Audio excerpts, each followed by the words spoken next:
Buenas tardes a todas y todos. Sí, la verdad es que habréis visto que no tenía título la charla, pero por el contexto parece que se sobreentendía que íbamos a intentar vislumbrar un poco a qué se refiere Sri Aurobindo y Miralfasa, la madre, cuando hablan de la conciencia-energía supramental. El término crea muchas resistencias. Yo le cambiaría el nombre y le llamaría, al menos como título de nuestro encuentro de esta tarde, el corazón del misterio. El corazón del misterio divino. Eso creo que es la supermente en realidad. Porque si decimos supermente, quieras que no, sigue apareciendo el término mente como si fuera una mente inmensa, una gran mente, y para nada se trata de eso. Por tanto, ¿a qué se refería Sri Aurobindo cuando habla del corazón del misterio divino? Y digo que es el corazón del misterio divino porque en realidad constituye el centro de ese cosmos multidimensional, de ese cosmos septenario. Sabéis que Sri Aurobindo toma de los Vedas una clasificación de 7 planos, 7 dimensiones, 7 niveles de la existencia, distinguiendo entre un hemisferio superior, que correspondería a esos 3 principios Sat, Chit, Ananda.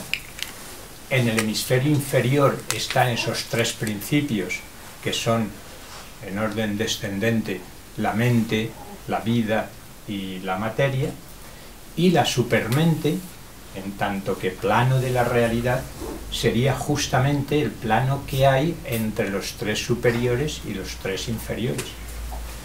Es pues mediador, mediadora, la supermente entre lo superior y lo inferior. Pero esto es una manera de enfocarlo con muchas distinciones. Desde otra perspectiva podríamos decir, como dice Sri Aurobindo, en realidad la supermente es la sabiduría divina. Aquí en nuestra tradición se ha hablado mucho de Sofía. Sofía es la sabiduría divina. En realidad la supermente es la Shakti supramental.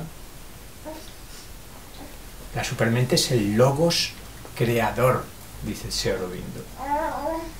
Y uno puede pensar, bueno, ¿en qué quedamos? ¿Es el logos creador o es la Shakti supramental? Es que es una biunidad. Partimos de la no dualidad. Sri Aurobindo, a pesar de la crítica a determinadas concepciones de la no dualidad del Advaita que Pilar ha insinuado, sobre todo con la figura impresionante de Shankaracharya, critica esa concepción de no dualidad como ilusionista, pero él comparte también una concepción no dualista. Por tanto, si nos vamos al origen, o antes del origen, aquel momento antes de que despertaran los dioses, como comienza Savitri, lo que hay es la realidad no dual, el Brahman Nirguna, el Brahman silencioso. Brahman silencioso que, si queremos comprenderlo un poco mejor, podemos verlo en 3 aspectos fundamentales, como si el uno, sin dejar de ser uno, se convirtiera en 3. Y esos 3 son, de nuevo, Sat, Chit, Ananda. Es decir, el ser infinito, la realidad infinita, la conciencia infinita, inteligencia infinita, y la dicha, el gozo, la felicidad, la beatitud inconmensurables. Ni en el uno, ni en los 3, la supermente está todavía en funcionamiento, pero obviamente no puede ser nada distinto de lo uno, que decía Plotino, de ese Brahman. Lo que pasa es que no hacía falta que se activase hasta que no comienza la creación o más bien la manifestación del hemisferio inferior del cosmos. Sri Aurobindo, recogiendo la terminología de la tradición hindú, Brahman por una parte y Maya por otra, Purusha y Prakriti en el Samkhya, Ishvara, que es un término muy utilizado en el yoga y también en el Samkhya, termina diciendo que la concepción de lo que podríamos llamar el absoluto integral, en su terminología, él propondría que es Ishvara Shakti. A algunos os sonará más por lo de moda que está el shivaísmo y el tantra, la unión Shiva-Shakti. En ese sentido, Ishvara Shakti son los dos aspectos, si se quiere, el principio masculino y el principio femenino, de la realidad no dual. Por tanto, la supermente es Ishvara en funcionamiento. Ishvara en funcionamiento, Shiva, cuando comienza la danza cósmica, no es otro que Shakti. Shakti, la energía, el poder creador, es la actividad del Shiva, en la terminología de Sri Aurobindo, de Ishvara.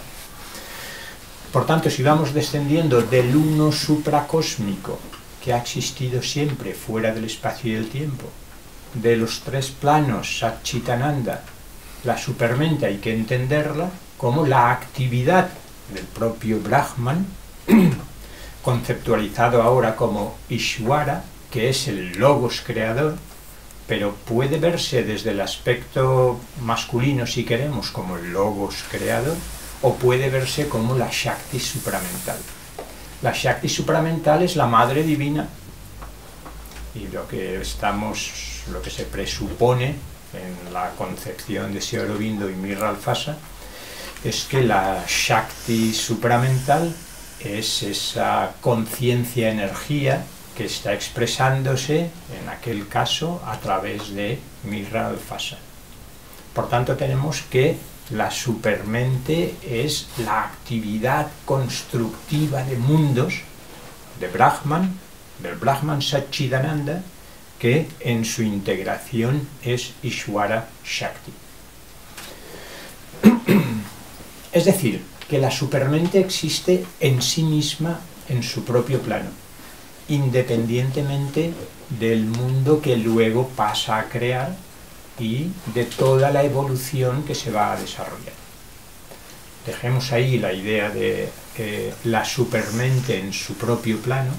Si queréis, mente divina, pero como Sri Aurobindo insistió tanto en que si seguimos hablando de mente, como mente generalmente significa un conocimiento parcial, fragmentario, meramente representativo de la realidad, no un conocimiento por identidad, que es lo característico de la supermente, pues mejor no llamarlo mente.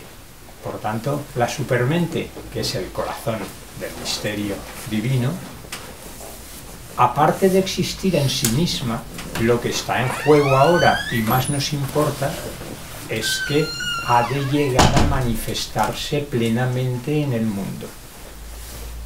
Eso quiere decir que en esa idea de Sri Aurobindo, y no solo suya, de que para que la evolución que hemos contemplado desde el presunto a la primera gran explosión Big Bang hasta nuestros días, para que todas esas facultades que han ido emergiendo sea razonable, sea comprensible, pensar que no es un acto de magia maya, que sí que lo es, hay que sobreentender que previamente el absoluto Brahman Satchidananda, por tanto Ishvara Shakti supramental, han involucionado, término que tampoco me parece que sea muy clarificador, pero se entiende, en el corazón misterioso de la materia o de la energía primordial está, cómo no, la Shakti supramental.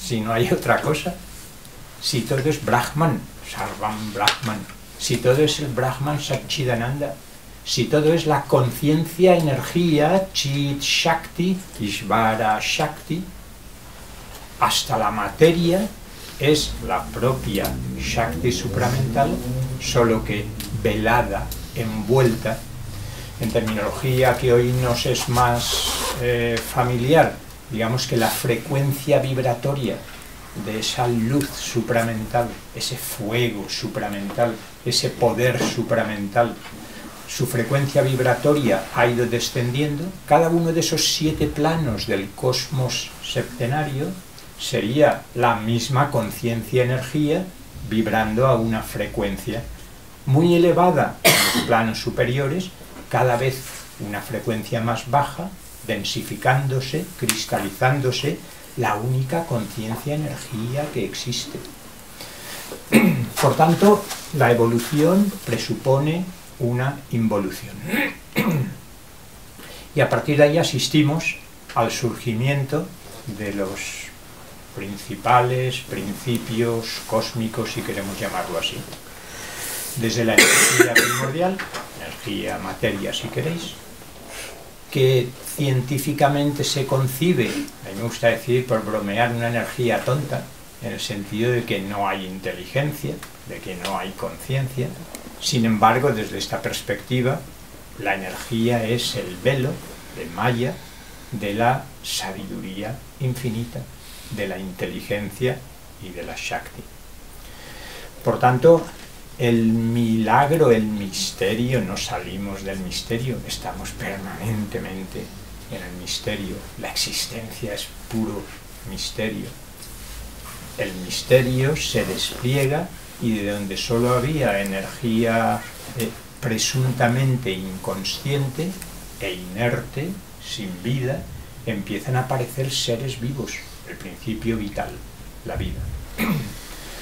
Y pasan millones de años hasta que después de la materia y después de la vida, en algunos de esos organismos que son materia vitalizada, la unión de materia y vida, comienza a emerger cada vez con más claridad el principio mental.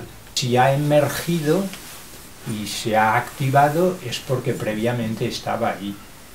Nada puede surgir de donde no está, por mucho que el mito evolucionista nos ayude a pensar lo contrario. Mente que existe, como veremos luego, en las células. La mente de las células, uno de los libros de Satprem, donde recoge los diálogos de Satprem con Madre. Mente de las células, por tanto, mente implícita ya en la materia, conciencia, no mente en el sentido que lo entendemos como mente humana, pero sí el principio mental o el principio de la conciencia que está ya en la materia. La conciencia del átomo, decía Alice Bailey al mismo tiempo que Sri Aurobindo estaba escribiendo algunas de sus obras. Por tanto, no es de extrañar que surja la vida y que surja la mente. Hasta aquí, con el surgimiento de la mente, en los animales, sin ninguna duda, asistimos a un despliegue de inteligencia animal, aunque le llamemos instintiva extraordinaria, y a partir de ahí aparece el ser humano. Como Pilar nos ha recordado, el punto crucial de Sri Aurobindo es la visión profética, en primer lugar, de que ese principio supramental, tan distinto de la mente como la mente lo era de la vida y de la materia, es una posibilidad, quizás una necesidad decretada desde lo alto, y ha llegado la hora de Dios, dice Sri Aurobindo, de manifestarse también en la materia. Llegamos así pues a la idea de la novedad del yoga integral y supramental. Hay varios yogas que se autodenominan integrales, pero quizás de ahí la conveniencia de añadir yoga integral y supramental para caracterizar el de Sri Aurobindo y Madre. Y cuando algunos decían, bueno, pero ¿qué aporta el yoga integral? ¿Dónde está la novedad del yoga integral? En alguna ocasión, recogida en una de las cartas sobre el yoga, Sri Aurobindo dice al menos 3 razones muy claras. Una, En los yogas tradicionales, el objetivo último es la liberación. Momento ascendente, alcanzar la iluminación, o la liberación, o la realización espiritual, y fundirse con Brahman, descubrir que el mundo era Maya, una ilusión, al menos en el esquema dominante del Vedanta Advaita, del Kevala Advaita Shankarian. Y se ha terminado todo lo que uno tenía que hacer. Uno que por otra parte forma parte de la ilusión. Frente a ese objetivo último de la liberación, allí donde terminan la mayoría de los yogas, comienza el nuestro, decía Sri Aurobindo. Comienza el nuestro porque después de ese momento ascendente es necesario el momento descendente. Queremos liberarnos, sí, repetía Sri Aurobindo, pero no liberarnos del cuerpo y liberarnos de la tierra y liberarnos de la mente. Queremos liberarnos en la tierra, liberarnos en el cuerpo, liberarnos en la mente. Y a partir de ahí, no solo liberarnos, sino transformarlos. Por tanto, primer punto, después de la liberación individual, viene la transformación. Segundo punto que lo diferenciaría del resto de los yogas. Normalmente se pretende una salvación en última instancia individual. Incluso el bodhisattva que está esperando a los demás después de realizar el sublime voto de no entrar en nirvana hasta que no entre el último de los seres sufrientes, pero es para que individualmente vayamos pasando del samsara lleno de ignorancia y de sufrimiento al nirvana, se entienda como se entienda, y no es momento de entrar en más matices aquí. Sri Aurobindo dice: nuestro yoga no es un yoga individual. De nuevo, la primera meta, el primer objetivo es la liberación individual, pero a partir de ahí lo que queremos es una transformación de la conciencia planetaria, de toda la conciencia terrestre. Por tanto, el objetivo último no es la liberación individual. Y en tercer lugar, Sri Aurobindo, porque el yoga integral ofrece un método completo, global, acorde con sus objetivos. Y algunos podéis estar recordando aquella otra afirmación que hizo Sri Aurobindo cuando le preguntaron, bueno, pero ¿cómo se hace el yoga integral? ¿Cuál es el método del yoga integral? Sri Aurobindo exclama: en este yoga no hay método. ¿No hay método? Es una manera de hablar. ¿O hay un método global que tanto en la síntesis del yoga como en las cartas sobre el yoga, sobre todo, había explicado con mucha claridad? Yo creo que no son compatibles ambos aspectos. Solo diría una cosa, enfatizando e intentando entender por qué en este método no hay yoga, es porque a pesar de que Sri Aurobindo y Madre ejercieron de maestros del yoga integral de una manera destacada,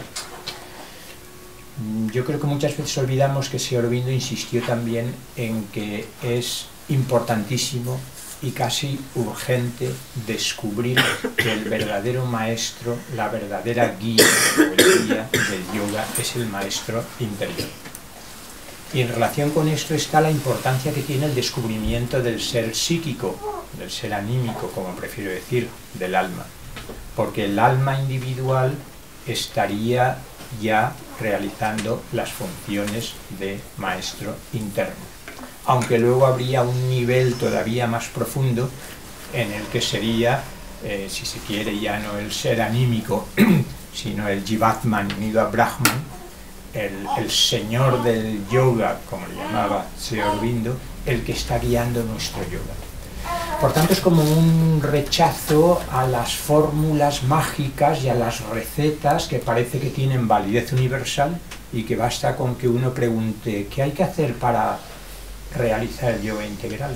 Me levanto a las 6 de la mañana, hago una técnica de meditación concentrándome en tal lugar y después repito un mantra durante media hora y luego hago un poco de karma yoga. No, recetas no. Descubrir el ser anímico y a partir de ahí la guía procede del interior.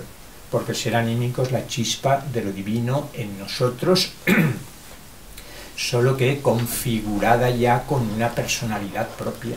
Esa personalidad anímica, ese ser anímico que es nuestra alma individual, en contacto permanente, en comunión, sobre todo en su aspecto trascendente, que es lo que Sri Aurobindo llamaba Jivatman, es el verdadero maestro interno. Por tanto, no solo liberación, sino también transformación. Sabéis que una de las maneras más sencillas, quizás, de presentar el método del yoga integral es a través de lo que Sri Aurobindo denominaba la triple transformación. A mí me gusta hablar de la cuádruple transformación. La triple transformación, sabéis que es la transformación anímica, brevísimamente. Luego, si hay tiempo y dialogamos, se puede desarrollar cualquier cosa. Pero transformación anímica es el descubrimiento de mi alma, del ser anímico.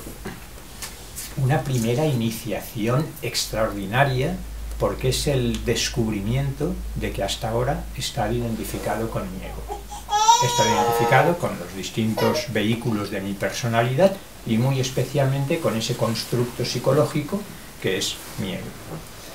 Y de repente, en algún momento, descubro que hay una dimensión de mí misma que percibo como más auténticamente yo que todo lo que hasta ahora creía que era yo, que es aquella parte de mí mismo que vive durante las distintas encarnaciones que voy teniendo y que seguirá existiendo.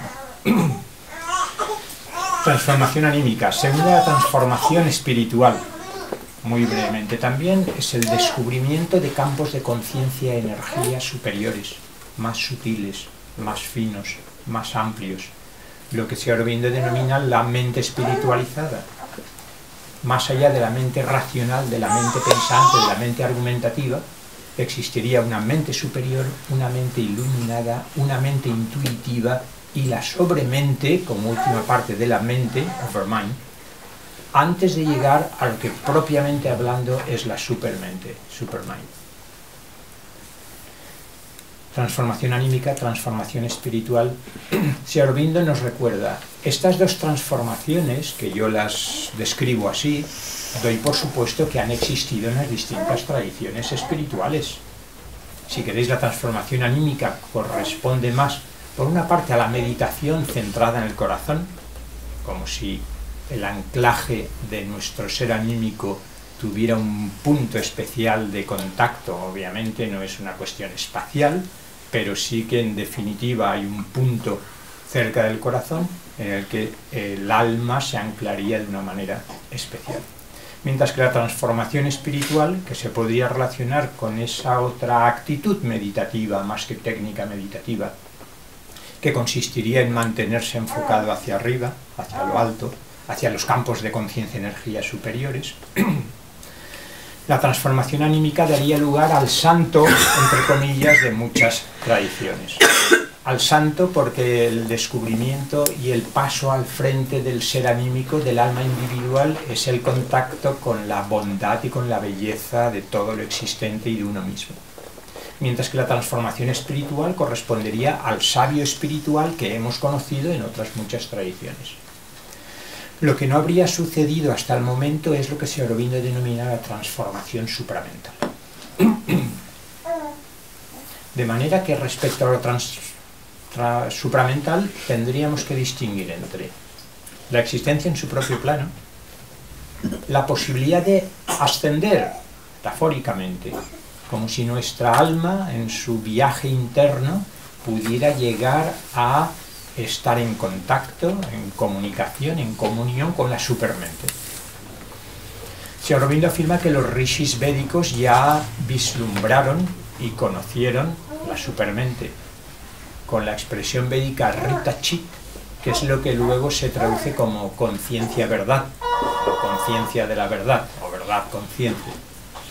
Lo que no hicieron los rishis védicos es, segundo momento, hacer descender esa conciencia, energía, cuerpos, ni siquiera sus propias mentes.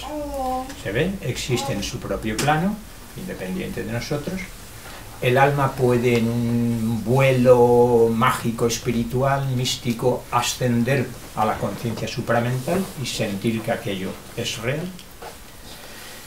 Siguiente momento. El alma que ha llegado a sintonizar con la conciencia energía supramental puede empeñarse o simplemente abrirse a la posibilidad de que esa nueva conciencia energía, esa vibración supramental, descienda transformadoramente a toda su personalidad. Pilar nos recordaba también que ya en los años 1920 Sri Aurobindo y Madre habrían llegado a una supramentalización de sus mentes a nivel mental y poco después habría descendido hasta nivel vital. Un poco en broma, Madre decía: hombre, la transformación supramental de la mente y del vital ha sido relativamente fácil en comparación con la dificultad que encontraron cuando se trataba de que esa energía, conciencia supramental, llegase al cuerpo físico y sobre todo al subconsciente. Pilar nos ha recordado algo de esto también y es importantísimo. La oscuridad que caracterizaría al subconsciente humano o planetario, si queréis, hace que haya una cierta incompatibilidad entre la luz supramental y la oscuridad terrestre. De ahí que el verdadero trabajo sea ya no conseguir el descenso de lo supramental a nivel mental y vital de Sri Aurobindo y Madre, que es lo que habrían conseguido con relativa facilidad, sino hacerlo descender a sus cuerpos físicos. Y último momento, ya habría descendido a sus cuerpos físicos incluso en mayor o menor medida.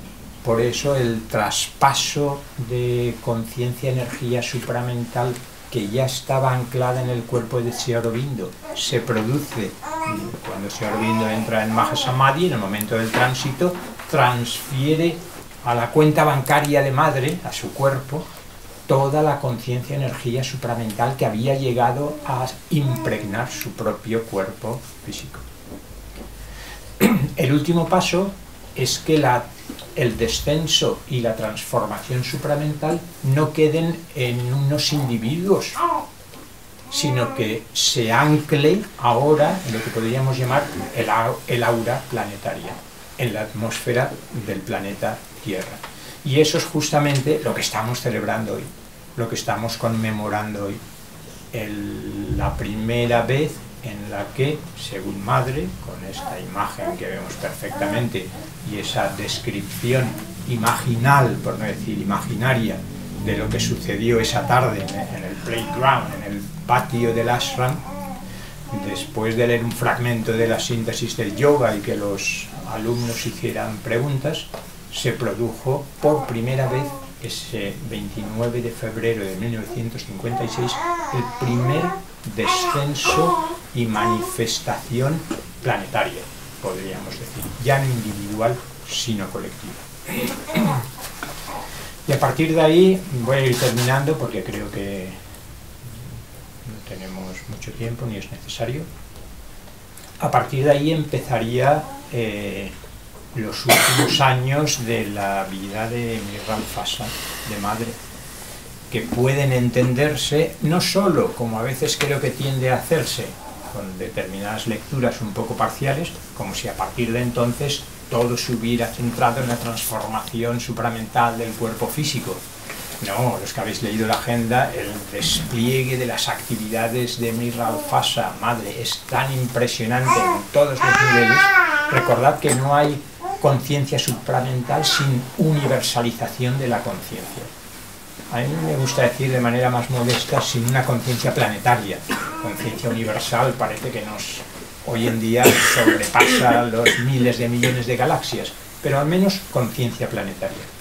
Por tanto, como sabéis, Madre está describiendo 1001 actividades distintas que están ocurriendo en su conciencia La conciencia planetaria es la conciencia de la Shakti supramental encarnada en el planeta.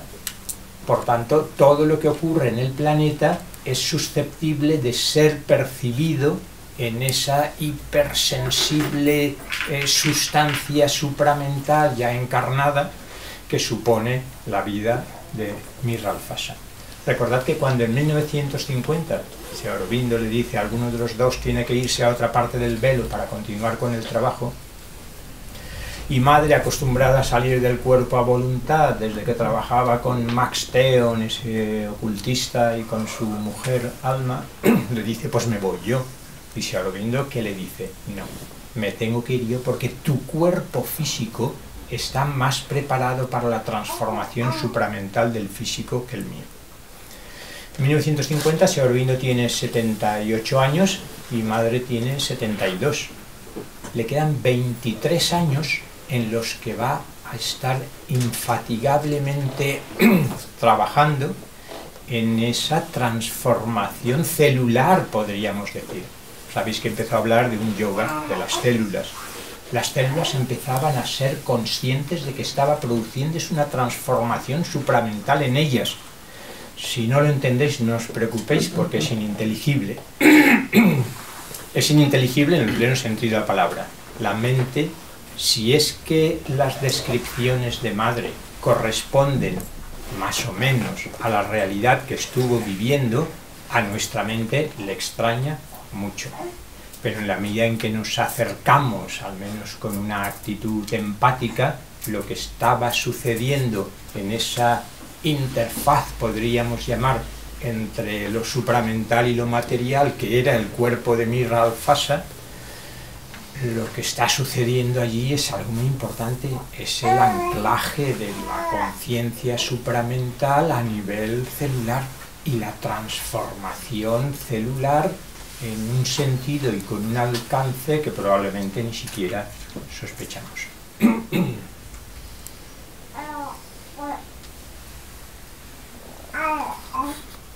Ahora sí que termino.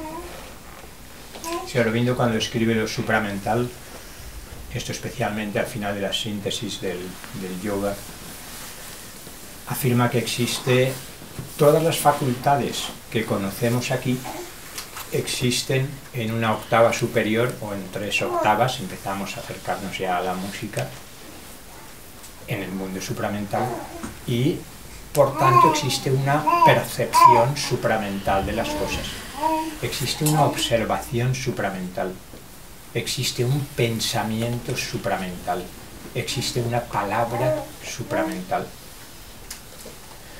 Aurobindo, no recuerdo ahora si lo dice, pero yo creo que podríamos añadir que existe un silencio supramental. Y silencio supramental no es el silencio de la mente, ya es mucho el silencio de la mente. Ya es mucho porque muchas veces hacemos silencio de la palabra, pero el silencio de la mente es un paso más profundo. Pero el silencio de la mente en sí mismo no es el silencio supramental. El silencio de la mente lo que puede hacer es posibilitar el descenso, todo es metáfora, como decía Nietzsche, a la que Pilar nos remitía, pero prefiero dejar al superhombre nietzscheano, que era más bien un desbordamiento del plano vital casi asúrico que el superhombre en sentido aurovинdiano. Y en ese sentido, cualquier facultad, cualquier sentido, existe una visión supramental, existe un oído supramental, también existe astral y mental, como sabéis. No estamos hablando de cualquier clarividencia ni cualquier clariaudiencia, hoy que parecen haberse roto no solo las puertas de lo supramental, sino las puertas del astral, del vital, diría Aurobindo, y la invasión de voces y de luces y de energías se produce no solo desde lo supramental, sino mucho más frecuente desde los otros planos no tan elevados.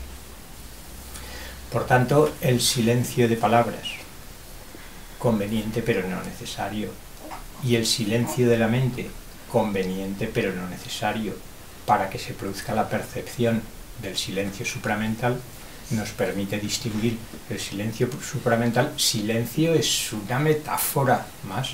El silencio supramental no es nada más que la percepción interna directa de la conciencia-energía supramental. El silencio supramental es la plenitud radiante de la luz dorada supramental. Y puede estar ahí, aunque la mente no esté en completo silencio, pero si es nuestra esencia más profunda. Lo que pasa es que está tapada por los velos o por la cacofonía de nuestras voces internas, de nuestros pensamientos y nuestras emociones. Pero nuestra esencia, que es la esencia del misterio, el corazón del misterio divino, sería el silencio supramental.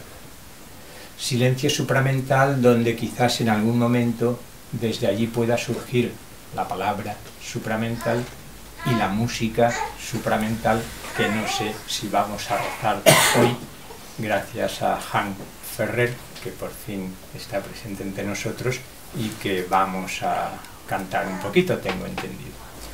Así es que muchas gracias y continuamos desde el silencio supramental en la música supramentalizada.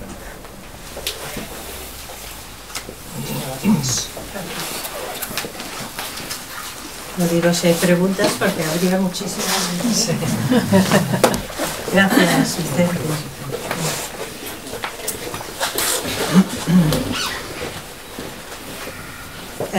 En este librito tan maravilloso que hemos sacado para esta ocasión precisamente, dice lo que estamos haciendo ahora, que es un privilegio maravilloso. Celebrar el nacimiento de un cuerpo en transición puede satisfacer algunos fieles sentimientos. Se puede celebrar la manifestación de la conciencia eterna en cada momento de la historia universal. Sin embargo, celebrar el advenimiento de un nuevo mundo, esto es ahora mismo lo que estamos haciendo, el mundo supramental, celebrar el nacimiento de un nuevo mundo, es lo que estamos haciendo, lo que nos acaba de explicar Vicente, y lo que estamos haciendo en este ahora es esto. Un nuevo mundo ha nacido y está naciendo continuamente. Nada más quería deciros esto. Entonces ahora yo sugiero un momento de, antes de que empecemos con el Om Choir de Han. Bienvenido, Han, menos mal que llegaste. Pues contemplar un poco el dorado como símbolo en este altar de lo que es el supramental y las pinturas de Madre Sri Aurobindo intentando representar ese dorado. Y por cierto que Vicente Merlo ha venido de amarillo dorado solar, la luz de esa María dorada, y serenar un poco y silenciar todo lo que hemos oído, todo lo que estamos haciendo ahora. 5 minutos de silencio, contemplamos esto, contemplamos el color de las flores. La armonía y la belleza es un camino muy importante.